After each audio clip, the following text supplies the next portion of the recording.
बहुत समय पहले की बात है। वर्धन राज्य एक शांति प्रिय समृद्ध राज्य था, जिसकी सीमाएं चारों दिशाओं में फैली थी। वहाँ के राजा आदित्य सेन का शासन निष्पक्ष था, लेकिन उम्र के साथ अब उनकी सेहत बिगड़ने लगी थी। राजा के दो पुत्र थे, राजकुमार अर्जुन और राजकुमार विक्रांत। दोनों एक ही माँ से थे, लेकिन स्वभाव और सोच में एक दूसरे से बिल्कुल विपरीत। जहाँ अर्जुन दयालु और बुद्धिमान और प्रजाप्रिय था, वहीं विक्रांत शक्तिशाली, आत्ममुग्ध और महत्वाकांक्षी था। लेकिन राजा बनने का ताज एक ही था, लेकिन दो दावेदार।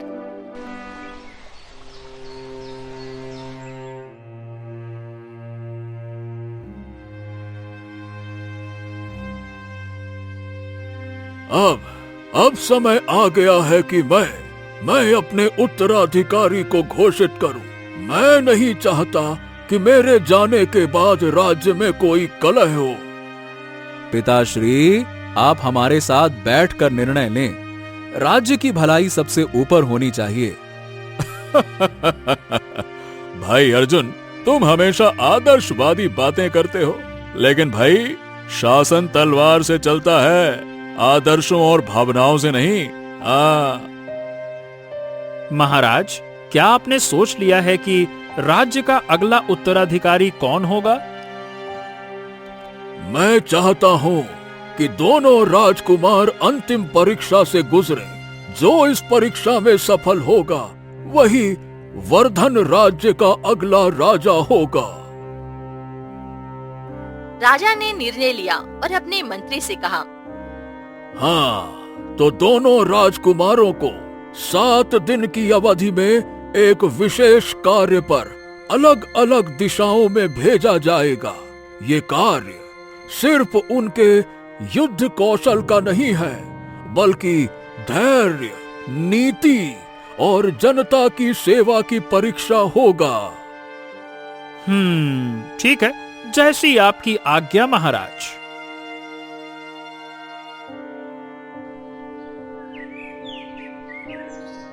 राजकुमार अर्जुन ने आदेशानुसार उत्तर की ओर प्रस्थान किया। हाँ, ये सिर्फ उत्तराधिकारी बनने की परीक्षा नहीं है, ये मेरे सिद्धांतों की परीक्षा भी है। अगर मैं जनता का सेवक बन सका, तभी उस ताज का अधिकारी बनूंगा।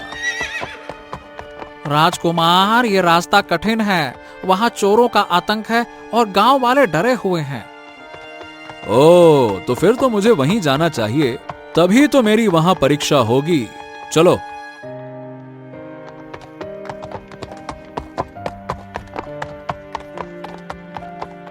वही राजकुमार विक्रांत दक्षिण दिशा की ओर प्रस्थान कर रहे थे। हम लोग सीधे दुर्ग लूटने चलेंगे। ताकत दिखाना ही असली नेतृत्व है। लेकिन राजकुमार, वहाँ के लोग हमारी सहायता की प्रतीक्षा कर रहे हैं। बेवकूफ कहीं के, मैं राजा बनने जा रहा हूँ, कोई संत नहीं।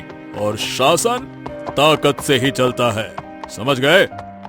जैसे जैसे दिन बीतते गए, अर्जुन एक एक गांव में जाकर लोगों की समस्या सुनता, बीमारों की मदद करता और अपने हाथों से अनाज बांटता। वही विक्रांत ने एक दुर्ग को जीता जरूर, लेकिन उसकी नीतियों से भय फैलने लगा। 7 दिन बाद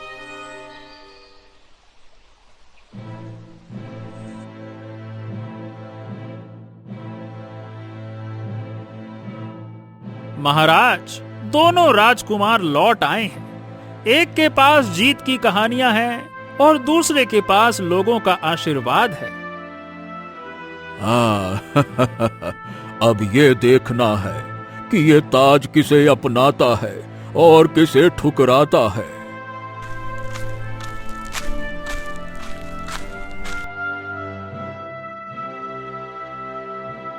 तुम कौन हो और ये पत्र किसके लिए है?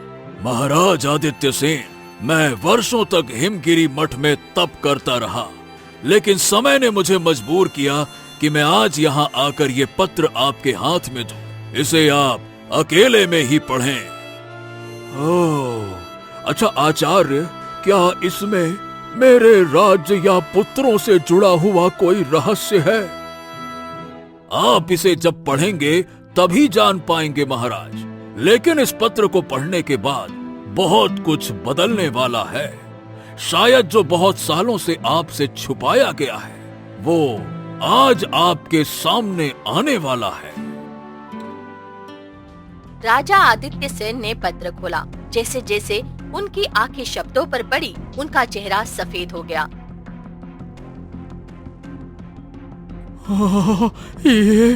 ये कैसे संभव है? क्या ये सत्य है? तो फिर अर्जुन, विक्रांत। क्या बात है महाराज, ऐसा क्या लिखा है इस पत्र में जो आप इतने विचलित हो गए? अभी नहीं वासुदेव, अभी नहीं। हम तुम्हें इसके बारे में अभी कुछ नहीं बता सकते। जब समय आएगा सब जान जाएंगे। लेकिन अब गद्दी की परीक्षा और कठिन होने वाली है। अगले दिन दरबार में दोनों राजकुमार उपस्थित होंगे। बुलाओ उनको।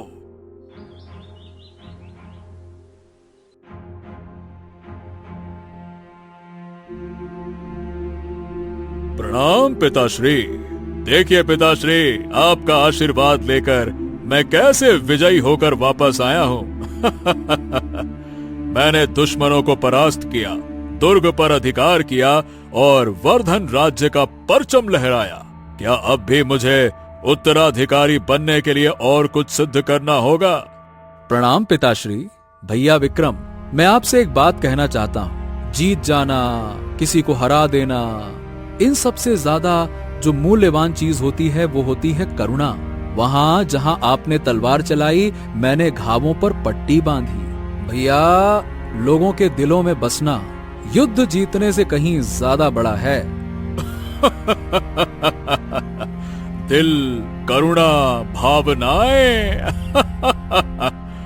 प्रजा की भावनाओं से कोई ताज नहीं बनता अर्जुन। असली ताज और असली राजा वो होता है जिससे दुश्मन कांपे। दरबार में सभी दरबारी बढ़ चुके थे। कुछ विक्रांत की शक्ति के पक्ष में थे, कुछ अर्जुन की विनम्रता के। लेकिन उसी पल दरबार का दरवाजा खुला और एक वृद्ध स्त्री अंदर आती है, जिसके चेहरे पर वर्षों का दर्द झलक रहा था। महाराज, अब बहुत हुआ। मैं वो राजसी दाई हूँ जिसने वर्षों पहले आपके पुत्र को जन्म होते देखा था। लेकिन जो सच मैंने इतने वर्षों से छिपाया, अब नहीं छिपा सकती। क्या तुम वही हो, दाई गोमती, जिसके बारे में उस पत्र में लिखा था? हाँ महाराज, और ये बेटी उस रात की सच्चाई समेटे हुए है जब महल के राजसी कोठरी में एक बच्चा बदला गया था। ये बात सुनकर राजमहल में हलचल मच जाती है। हर कोई ये बात सुनकर दंग रह गया कि जिन्हें वो राजा का पुत्र समझ रहे हैं, उनमें से कोई एक ऐसा है जो उनका असली पुत्र है ही नहीं। ये आप क्या कह रही हैं? भला राजमहल में ऐसा कोई कैसे कर सकता है? भाई, राजा के पुत्र को बदलना ये कोई सरल बात तो नहीं है। मुझे तो ये सब इसकी मन घड़ंत बातें लग रही हैं। मुझे लगता है ये औरत दिमागी रूप से ठीक नहीं है, इसीलिए कुछ भी बोले जा रही है। पिताश्री, आप तो आज्ञा दीजिए, हम इसे अभी महल के प्रांगण से बाहर निकलवा देते हैं। नहीं, मैं झूठ नहीं बोल रही और ना ही मेरा दिमाग की संतुलन खराब है। उस रात रानी ने एक मृत बालक को जन्म दिया था और मैं उसे बचा नहीं सकी। लेकिन एक सेविका ने अपने बच्चे को सौंपकर रानी को बचा लिया। यदि रानी को पता चलता कि उन्होंने एक मृत बालक को जन्म दिया है, तो शायद वो ये सदमा बर्दाश्त ही नहीं कर पाती। पूरा दरबार अब सन्न था। अगर दाई गोमती की बात सच थी, तो हो सकता है कि जो ताज के लिए लड़ रहे हैं, उनमें से कोई असली राजकुमार ही न हो। अरे बस, अब बहुत हो गया। जब तक इस पत्र और इन गवाहों की सच्चाई सिद्ध नहीं हो जाती, कोई ताज नहीं पहन सकता। दोनों राजकुमार अगले 7 दिन तक इस महल में नजरबंद रहेंगे, बस। लेकिन उस रात महल की छत से एक छाया चुपके से निकली और आचार्य मणिकांत के कमरे तक पहुंची और वही एक चीख सुनाई दी। अगली सुबह महल में एक और भूचाल आया। आचार्य मणिकांत, जो गुप्त राज लेकर आए थे, अपने कक्ष में मृत पाए गए। उनकी आंखें खुली थी।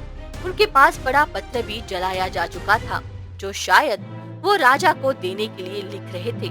पत्र जल चुका था, लेकिन राख में कुछ अक्षर अब भी बचे थे। मंत्री जी, मंत्री जी, मंत्री जी, आचार्य मणिकांत जी अब नहीं रहे। कोई उन्हें रात में मार गया। उनके कमरे का दरवाजा अंदर से बंद था। क्या क्या बातें कर रहे हो? लेकिन ये तो राजगद्दी की जड़ें हिलाने वाली साजिश है। ओह, अब ये खेल गहराता जा रहा है। कोई तो है जो नहीं चाहता कि मैं सच्चाई तक पहुंचूं, उसे जानूं। और शायद इसका मतलब ये हुआ कि हत्यारा महल के भीतर ही है। इसका मतलब वो हमारा कोई अपना ही है जो ये साजिशें कर रहा है। हो, तो क्या अब मैं और अर्जुन दोनों ही संदेह के घेरे में हैं पिताश्री? हमें संदेह से घबराना नहीं चाहिए भैया, बल्कि सच्चाई का सामना करना चाहिए, चाहे वो हमारे विरुद्ध ही क्यों ना हो। आचार्य मणिकांत के हाथों के उस पत्र की राख से कुछ अधजले अक्षर निकाले गए। प्रमाण गुफा में है। पूर्व दिशा, पुरानी शिला, रक्त से बंधी, सच्चा ताजधारी वही। राजा ने तय किया, अब सच के लिए खुद निकलना होगा। लेकिन वो अकेले नहीं गए। रात के समय महल की गुप्त सभा बुलाई गई। हाँ, मैं इस शिला की खोज में निकलूंगा, लेकिन गुप्त रूप से। वासुदेव, मेरी अनुपस्थिति में कोई राजाज्ञा पारित न हो। दोनों राजकुमार नजरबंद रहें।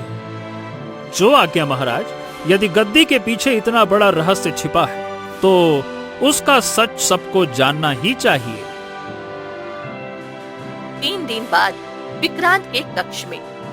हो, अब बहुत हो चुका। मैं राजगद्दी के लिए जन्मा हूँ, और अगर रास्ते में कोई आएगा तो मैं उसे मिटा दूंगा, चाहे वो अर्जुन हो या खुद पिताजी।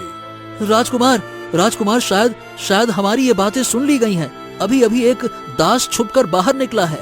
हो, तो जाओ और उसे कभी वापस न आने दो। उसे खत्म कर दो, जाओ। राजकुमार, अर्जुन गुप्त मार्ग से निकल गया है और उसने पांडुलिपि पढ़ ली है।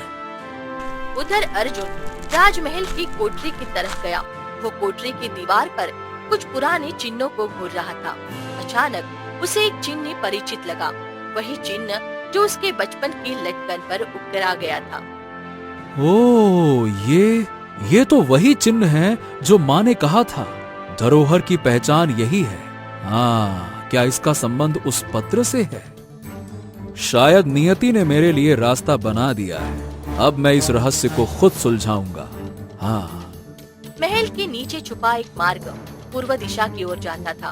उधर जंगलों के बीच राजा आदित्य सेन और मंत्री वासुदेव उस पुरानी शिला की तलाश में थे, लेकिन दोनों को नहीं पता था उनके पीछे एक जोड़ी आंखें चुपचाप उन्हें देख रही थी, और उनके रास्ते में एक प्राचीन श्राप इंतजार कर रहा था। रात के समय राजा मंत्री के साथ नदी के पार पहुँचे। महाराज, ये कोई शिला नहीं, बस एक टूटा हुआ मठ है। नहीं वासुदेव, नहीं। देखो उस वट वृक्ष के नीचे, वो है, वही है शिला, रक्त से सिंचित। सच्चाई यही दबी है। जैसे ही राजा उस शिला को छूते हैं, जमीन कांपने लगती है और नीचे की जमीन फटने लगती है। हे ईश्वर, ये तो एक प्राचीन समाधि है, और इस पर लिखा है कि जिसने हृदय नहीं समझा वो राजा नहीं बन सकता। और तभी एक काले वस्त्रों में लिपटा आदमी पीछे से आ खड़ा हुआ, हाथ में तलवार और चेहरे पूरी तरीके से ढका हुआ। अभी फिर से जैसे ही राजा आदित्य सेन ने शिला को छुआ, धरती में हलचल मच गई। शिला खिसक और नीचे एक गहरी गुफा दिखाई दी और दोनों अंदर उतर गए। गुफा के अंदर की दीवारों पर रहस्यमयी चित्र, 2 सिंहासनों का चित्र, एक उज्जवल रोशनी में और दूसरा अंधकार से ढका हुआ, और उन दोनों के बीच एक तीसरा सिंहासन जो टूट चुका था।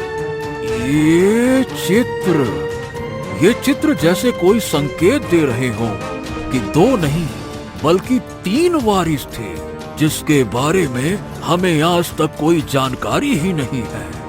क्या क्या क्या तीसरा कोई और था महाराज? क्या क्या आपके और रानी के 3 पुत्र थे महाराज? नहीं वासुदेव, नहीं।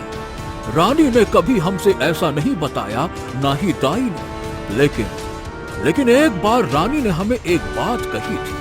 एक साध्वी ने उसे आशीर्वाद देते हुए कहा था कि तेरा वंश 3 धाराओं में बहेगा, लेकिन सिर्फ एक ही समंदर तक पहुंचेगा। गुफा के सबसे गहरे कोने में एक पत्थर की मेज थी, जिस पर एक जादुई धातु की संदूक रखी थी। संदूक पर लिखा था, ताज उसी का है जो 3 चिन्हों को साथ लाए, रक्त, सेवा और सत्य। उस और महल के गुप्त मार्ग में अर्जुन चुपचाप चलता जा रहा था। अंधकार में अचानक उसकी नजर एक दीवार पर पड़ी, एक पांडुलिपि पर पड़ी। शंखनाद दिवस की रात सिंहासन पर रक्त गिरा था और तभी तीसरे पुत्र का जन्म हुआ, जिसे गुप्त रखा गया ताकि राज्य बचे।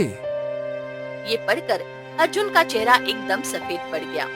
ओह, तीसरा पुत्र। तो क्या हम दोनों भाई और कोई तीसरा भी? लेकिन ऐसा कैसे हो सकता है? अर्जुन ने पांडुलिपि को ध्यान से पढ़ा। उसमें एक गुप्त स्थान का उल्लेख था, धूलगढ़ का अरण्य, जो महल से दूर दक्षिण सीमा पर था। उसी समय किसी ने उसकी हरकत देख ली थी। एक चुपचाप जासूस जो विक्रांत के इशारे पर तैनात था। वहाँ महल के गुप्त कक्ष में विक्रांत और सेवक के आपस में बात कर रहे थे। राजकुमार, अर्जुन गुप्त मार्ग से निकल गया है और उसने पांडुलिपि पढ़ ली है। अरे अरे अरे, ऐसे कैसे हो सकता है? क्या उसे तीसरे वारिस का सच पता चल गया? जी, शायद वो अब धूलगढ़ की ओर निकलने वाले हैं। अरे तो उसे वहाँ पहुँचने से पहले रोकना होगा। और अगर अभी भी कोई वहाँ तीसरा है तो उसे कभी भी इस दुनिया में आने नहीं दूंगा। विक्रम की तेज चाल से एक अशुभ आंधी उठी।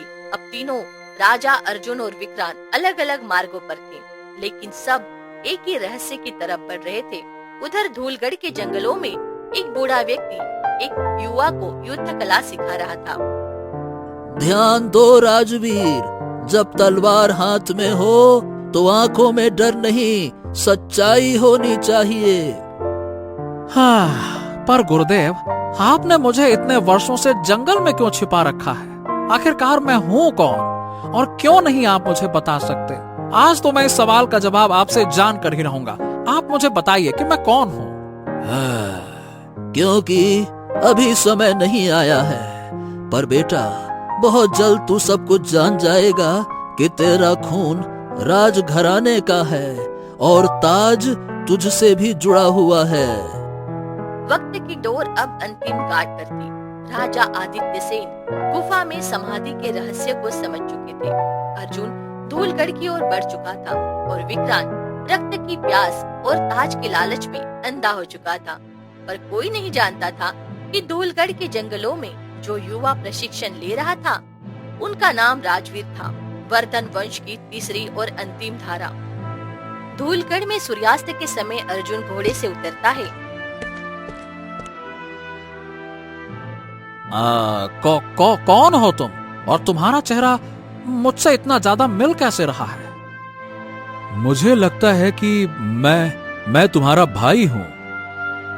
हाँ अर्जुन, ये वही बालक है जिसे वर्षों पहले रानी स्वयं मुझे सौंप गई थी।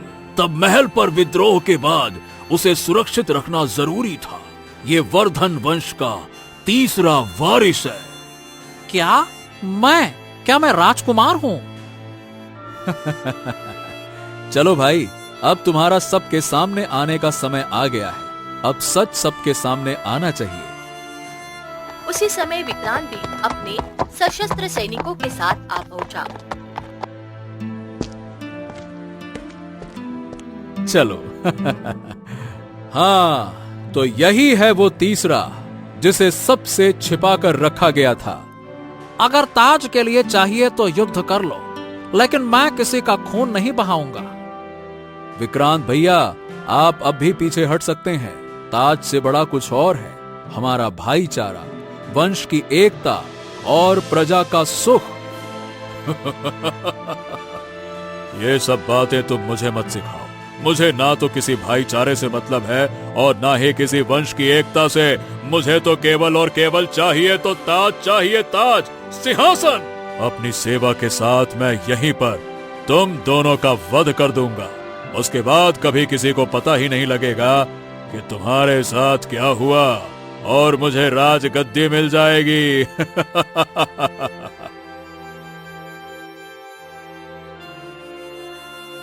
तुम्हारी योजना अच्छी थी विक्रांत, लेकिन बड़े अफसोस के साथ कहना पड़ रहा है कि तुम्हारी वो योजना कामयाब नहीं होगी।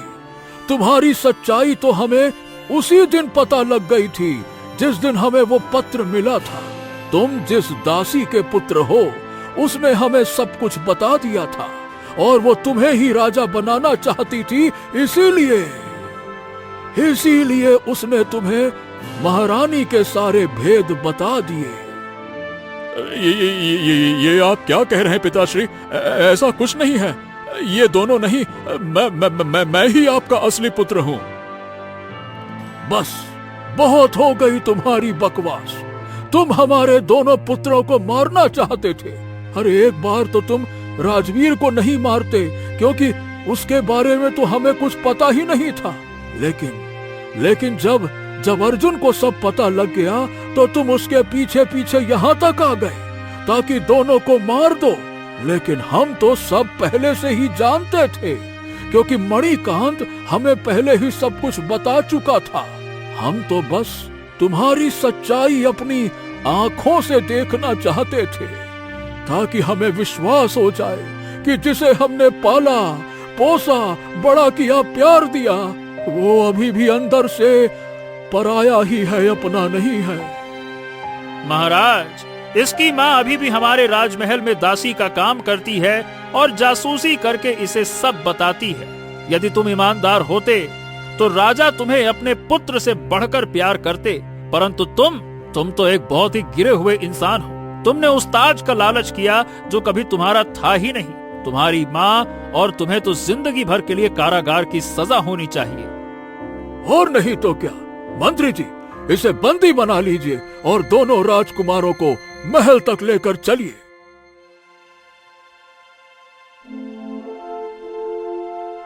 वो लोग महल में आते हैं।